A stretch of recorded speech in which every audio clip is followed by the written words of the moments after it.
Alam mo ba na dos lang ang puhunan dito bawat isa? Maganda pa dito, 3 rekado lang yung kailangan mo para makaipon. Oo, at kumita. Oo, napakadali lang ng dessert na 'to, kahit naman tag-ulan mabenta 'to, oo. So, sa isang lutuan maglagay na tayo diyan ng tubig. Puwede mong dagdagan 'yan kung gusto mong mas marami pang magawa. So, yung puhunan mo gano'n pa din pero mas dadami kung dadagdagan mo tubig. O puwede pa 'yan. And sa ano naman, sa jelly powder na ginamit natin itong ube flavor. Maganda 'to, itong ube flavor ni Meno Magic. Ganda nung pagkaan maamoy, maaroma. Mahina kasi pang amoy ko eh. So kapag yan naamoy ko, grabe tapang talaga ng amoy niya. Oo. May mga times naman di ko siya naamoy pero nararamdaman ko siya. Bongga. Amoy third eye. Okay, tapos sindihan ng kalan. Kung mapapansin nyo, may mga buo-buo. Papakita ko sa inyo, medyo i-zoom ko siya. Ayan. Okay, sa recipe na 'to, marami na akong recipe na gawang ganito. Hindi niyo na kailangan pakuluan 'to. So kapag ang mga buo-buo na 'yan, napansin niyo na wala na 'yan, tapos umuusok-usok na siya, yun na yung signal na pwede mo nang patayin yung kalan. So, sa ganitong strategy ng pagluto, hindi mo na kailangan pakuluan at makakatipid ka talaga lalo sa gas at saka sa oras. Ngayon, kung hindi ka naman naniniwala, ikaw naman bahala, pakuluan mo pa rin. Mas malaki consume nun sa sa gas lalo lang ngayon ay nagmahal na lahat. Oo, so ayan, binibigyan ko lang kayo ng another strategy para mas makamura kayo. So nasa sa inyo na lang kung gusto niyo sundin.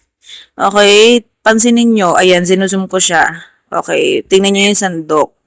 Pag binubuhos, wala na yung buo-buo kanina. Smooth na yung texture, para talaga siyang liquid na talagang makinis, ganon. Oo, bukod dun sa bula-bula. Okay, halo mo muna yun. Hindi mo na kailangan pakuluan. Tasalin mo na sa lalagyan. Sa recipe na to, ayan, pagkasalin sa lalagyan, itabi mo lang pansamantala. Mas maganda kung tapatan mo na siya ng ventilador. Pero kung nagtitipid ka sa kuryente, wag mo nang tapatan, intayin mo na lang. Oo, mabilis naman ding mamuo yan. Oo.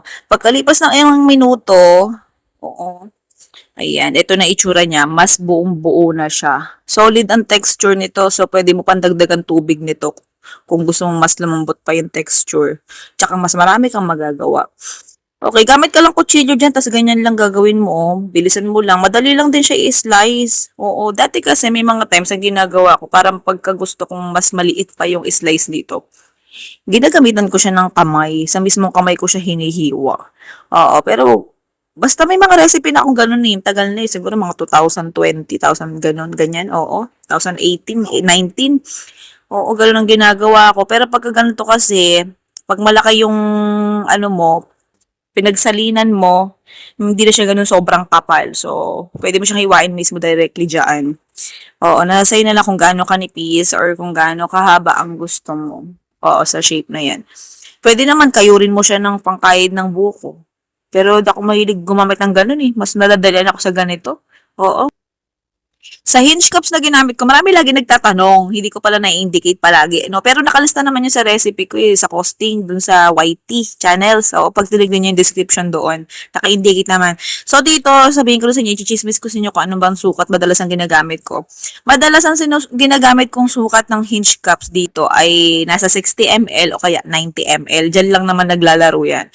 Pero dito, ang eksaktong sukat na ginamit ko ay 90 ml. Saktong-sakto lang yung laki nito. Pero kung gusto mo mas maraming magawa, 60 ml ang gamitin mo.